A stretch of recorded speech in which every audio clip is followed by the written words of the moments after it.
നമസ്കാരം. വർക്കലയിൽ ഫ്ലോട്ടിംഗ് ബ്രിഡ്ജിന്റെ കൈവരി തകർന്ന് 15 പേർ കടലിൽ വീണ സംഭവത്തിൽ ഗുരുതര അനാസ്ഥയെന്ന് സൂചന. കടൽ ടൂറിസത്തെ ഈ അപകടം ബാധിക്കാനും സാധ്യതയുണ്ട്. സുരക്ഷ ഒരുക്കുന്നതിലെ വീഴ്ചയാണ് അപകടമായത്. മിക്ക അവധി ദിവസങ്ങളിലും 150-200 ആളുകൾ ഇതിൽ കയറാറുണ്ട് എന്നും താൻ ഉൾപ്പെടെ പലരും ഇത് അപകടമാണ് എന്ന് നടത്തിപ്പുകാരോട് പറഞ്ഞിട്ടുണ്ട് എന്നും നാട്ടുകാർ പറയുന്നു. അതിനിടെ വിഷയത്തിൽ ടൂറിസം സെക്രട്ടറി നൽകുന്ന റിപ്പോർട്ട് നിർണായകമാണ്.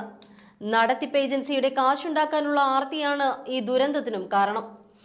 നവംബറിൽ ചാവക്കാട് ബീച്ചിലും ഫ്ലോട്ടിംഗ് ബ്രിഡ്ജ് ദുരന്തമുണ്ടായി. അന്ന് തലനാരിഴയ്ക്കാണ് ആളുകൾ രക്ഷപ്പെട്ടത്. ഉദ്ഘാടനത്തിന് പിന്നാലെയായിരുന്നു അത്. അന്ന് പല വിവാദങ്ങളും ഉണ്ടായി. നടത്തിപ്പുകാരിലേക്കും സംശയമെത്തി. എന്നാൽ ഒന്നും സംഭവിച്ചില്ല എന്നും വേലിയേറ്റ വേലിയിറക്ക പ്രശ്നത്തെ സാങ്കേതിക ഇടപെടലാണ് ഉണ്ടായത് എന്നും പറഞ്ഞ് തടി തപ്പി. എന്നാൽ വർക്കലയിൽ ഉണ്ടായിരിക്കുന്നത് പൂർണ്ണമായും ഒരു അപകടം തന്നെയാണ്. അതുകൊണ്ട് തന്നെ സർക്കാർ പ്രതിക്കൂട്ടിലാകുകയും ചെയ്യും.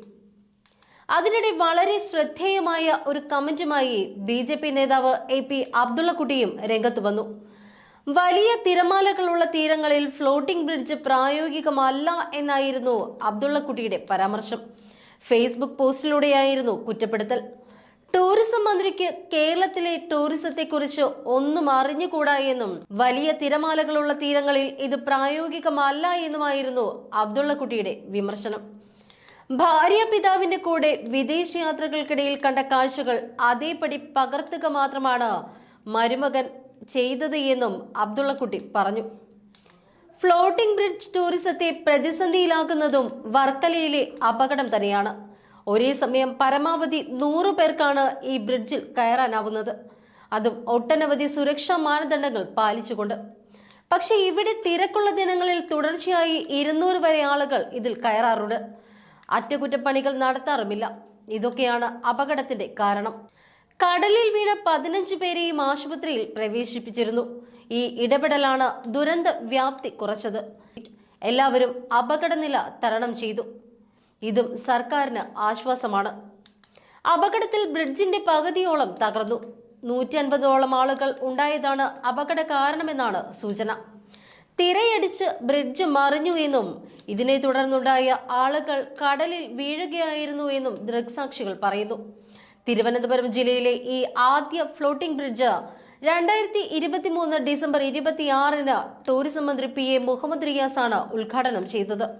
കേരളത്തിലെ 7ാമത്തെ ഫ്ലോട്ടിംഗ് ബ്രിഡ്ജായ ഇത് തീരത്ത് നിന്നും കടലിലേക്ക് ഏകദേശം 100 മീറ്റർ നീളത്തിലും 3 മീറ്റർ വീതിയിലും ഉള്ളതാണ്. കടലിന് മുകളിൽ പൊങ്ങിക്കിടക്കുന്ന പാലത്തിലൂടെ തിരമാലകളുടെ ചലനത്തിനൊപ്പം സഞ്ചരിക്കാം. പാലം അവസാനിക്കുന്നിടത്തെ പ്ലാറ്റ്ഫോമിൽ നിന്ന് സന്ദർശകർക്ക് കടൽ കാഴ്ച ആസ്വദിക്കാം. 700 കിലോഗ്രാം ഭാരമുള്ള നങ്കൂരം ഉപയോഗിച്ചാണ് പാലത്തെ ഉറപ്പിച്ച് നിർത്തിയിരിക്കുന്നത്. 11 മുതൽ വൈകിട്ട് 5 വരെയാണ് ഇവിടെ പ്രവേശനം. ജില്ലാ tourism promotion council, Kerala adventure tourism promotion society, Varkala നഗരസഭ എന്നിവരുടെ സഹകരണത്തോടെയാണ് ഫ്ലോട്ടിംഗ് ബ്രിഡ്ജ് സ്ഥാപിച്ചത്. എന്നാൽ നടത്തുന്നത് സ്വകാര്യ ഏജൻസിയും. ഈ ഏജൻസിക്ക് പിന്നിൽ രാഷ്ട്രീയമുണ്ട് എന്നാണ് ഇപ്പോൾ ഉയരുന്ന ആക്ഷേപം. ഇടത് അനുഭാവികളാണ് നടത്തിപ്പുകാരെന്നും ആക്ഷേപമുണ്ട്.